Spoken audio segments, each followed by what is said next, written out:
Allez, on poursuit, on continue de décortiquer ces marchés financiers, voir un petit peu eh bien, vers quoi on s'oriente sur le CAC 40, sur les marchés américains aussi et sur le Bitcoin. Le Bitcoin, véritable star de ce début de semaine.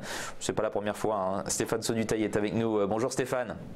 Bonjour à toutes et à tous. C'est responsable du site Technibourse. Si vous le voulez bien, on va commencer avec ça, le Bitcoin, hein, parce que là, véritablement, c'est de l'euphorie, c'est la Bitcoin mania. 9700 $, on n'est plus très loin des 10 000 $. Et vous, ça vous fait dire que, à la limite, la fin est proche. C'est vrai qu'on a une hausse vraiment incroyable, astronomique sur le Bitcoin. C'est vrai que il faut en tenir compte, bien entendu, puisque de plus en plus d'investisseurs sont sur.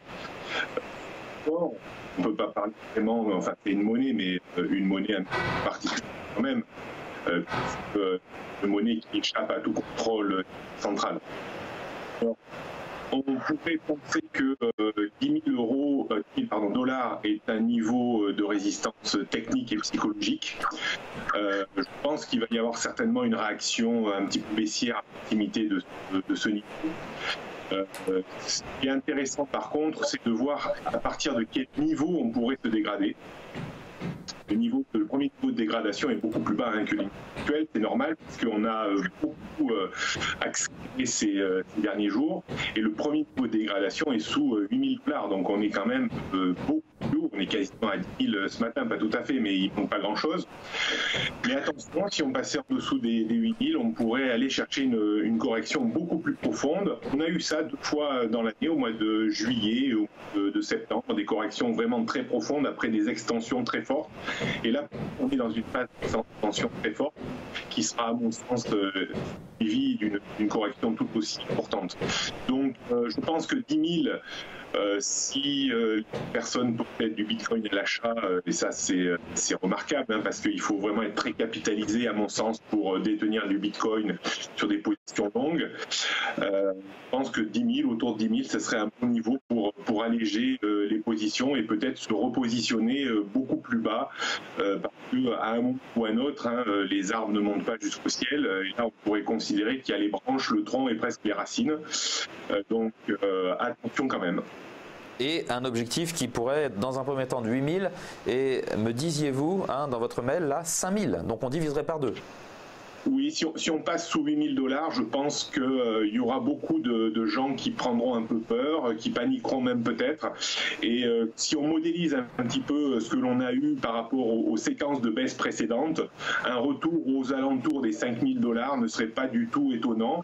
Et finalement, ce serait qu'une correction technique dans une tendance haussière fabuleusement importante. Puisque n'oublions pas que depuis le début de l'année, on a été multiplié par 10, hein, quasiment, voire plus de 10. Donc comme la volatilité haussière est importante, la volatilité baissière en cas de correction technique l'est tout autant. Donc ça, il faut être préparé psychologiquement à peut-être voir un matin le Bitcoin casser les 8000 et dans la foulée des 2-3 jours qui suivent, arriver vers les 5000. Donc si on veut être vraiment raisonnable sur ce support, les niveaux de repositionnement seraient situés à 8000, voire 5000 si on est un peu patient et qu'on attend une correction technique comme on a eu finalement au mois de juillet et au mois de septembre. On voit que les corrections sont quand même assez fréquentes et importantes en amplitude, mais également fréquentes en temps. Donc il faut quand même escompter sur une forte baisse à un moment donné de cet actif pour peut-être mieux remonter derrière, hein. C'est tout à fait possible encore. D'accord. On va parler maintenant des marchés plus conventionnels, les indices boursiers CAC 40, Nasdaq 100 aussi. Le CAC 40 tout d'abord. Bon, début de semaine difficile et ça fait quand même quelques jours là que, allez, on glisse tout doucement, alors que les marchés américains, eux, eh bien, sont toujours assez fermes. Alors, ce qu'il faut bien voir, c'est que la semaine dernière a été une belle semaine, mine de rien. On s'est quand même repris. On était autour des 5270 en début de semaine dernière, pour finir quasiment à une poignée de points des 5400 points. Donc, on a quand même eu une belle semaine de reprise technique. Mais pour moi, cette reprise technique reste insuffisante pour réaligner la tendance court terme à la hausse par rapport aux tendances début moyen, moyen long et long terme, hein, qui restent parfaitement haussières.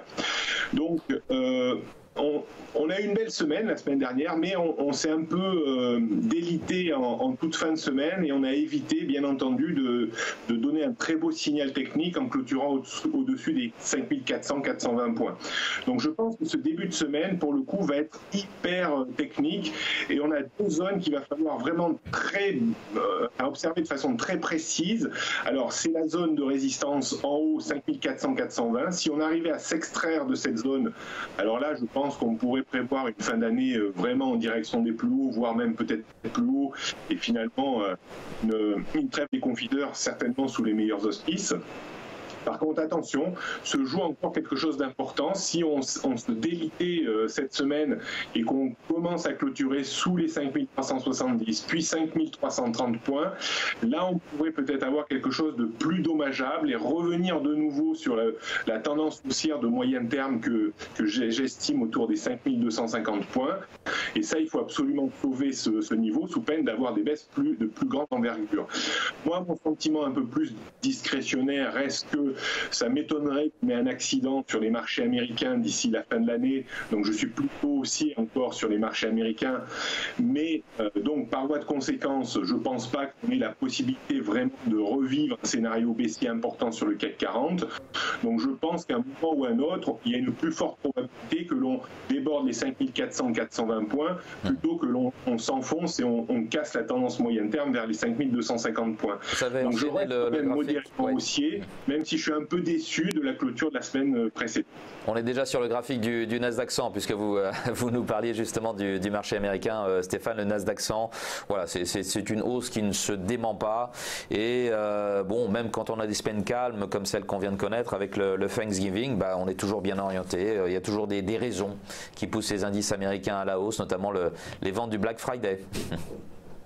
Oui, c'est vrai que tout est propice à une hausse sur les marchés américains, c'est assez incroyable. Bon, là, on peut que constater le gonflement d'une bulle quand même un peu spéculative avec une régularité sans faille. C'est vrai qu'on est quand même dans des niveaux extrêmement tendus, mais je pense qu'on peut encore finalement continuer dans cette progression. On ne voit pas pour le moment de signes noirs vraiment apparaître.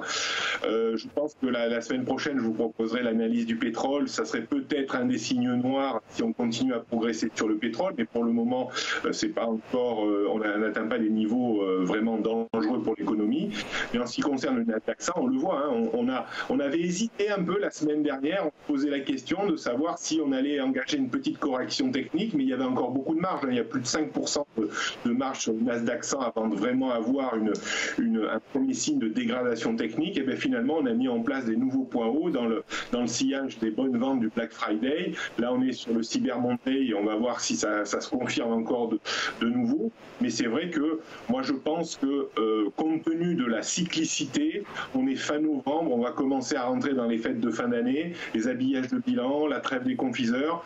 Je ne vois pas vraiment ce qui pourrait créer finalement un accident. Personne n'a intérêt à un mois de la fin de l'année à lâcher du papier pour faire baisser les actions. Donc je crois qu'il va falloir encore prévoir un petit peu de hausse sur le Nasdaq 100, ce qui soutiendra bien entendu le CAC 40. Donc, mais attention, je pense que l'année 2018 va être l'année de tous les dangers, mais on aura l'occasion d'en reparler. On a encore un mois pour en parler. C'est tout le temps qui nous reste, Stéphane. Merci beaucoup d'avoir été avec nous pour ces commentaires sur le Bitcoin, le CAC 40 et le Nasdaq 100. Stéphane Sauduteil, responsable du site technibourse.com.